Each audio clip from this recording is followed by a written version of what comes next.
Ақиқат деген не негізі?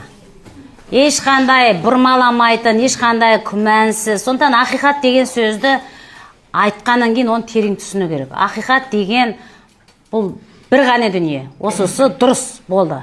Сол үшін бүкіл әлемдегі емші осы себеп-нүктеден ем білу керек.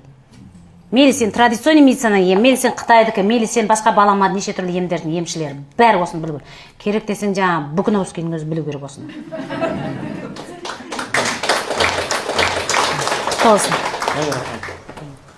Ассалаумағалейкум қазақ елі. Осы 99-шы ағымда оқып жатқанына біріншіден қуанып отырмын да. Осында осы қазақ еліне жан-жақтан келіп жатсыздар ғой.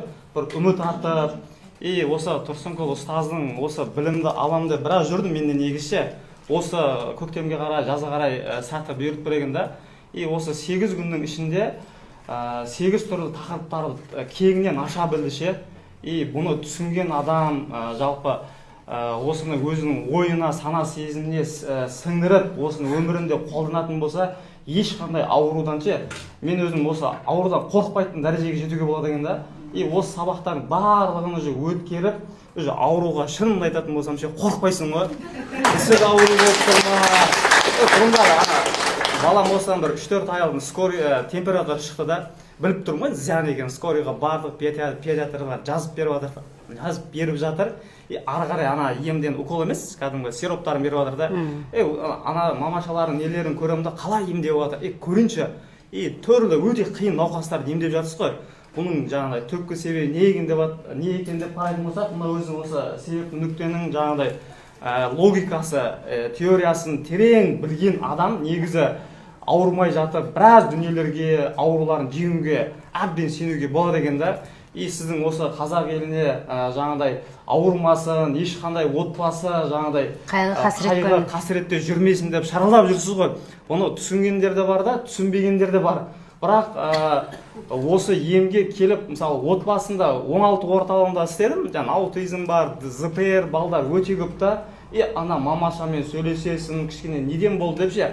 Бірақ ол кезде түсінбей жүрген екем. Осында келдім, мына жерде мастер болып жүрген кісінің өзінің аутист баласын емдеп алды ғой. Қарап отырсам, бір табандылықпен үйренді, ізденді, баласын алып шықты да, батпан құйрықтан ше. Сол сияқты біздің қазақ еліндегі ауырып жүрген қаншама ата-аналар бар да, сол ата-аналар мысалға осы себеп болсын, жаңағыдай басқа да бір нүктелер, орталықтар бар ғой. Олардан емес, осы Тұрсынкөл ұстаздан оқитын болса, бір жаңа кеше айттым, 1000% жазылып кетуіне сенемін дедім да. Сіздің осындай кереметті біліміңізді тоқтатпай, айдан айға жаңағыдай жылдан жылға дамып отырсыз, біліміңізді жаңағыдай тоқтатпаңыз. Құдай қаласа тағы да келемін, оқимын деген ниеттемін, Құдай қаласа. Жалпы сіздермен бірге оқығаныма, осы білімді алғаныма шын жүректен қуаныштымын. Отбасыңызға, жалпы ұрпағыңызға үлкен алғыс, білімдеріңізді ары қарай жалғастыра беріңіз. Тек алғыстан басқа ештеңе жоқ қой. Молодец.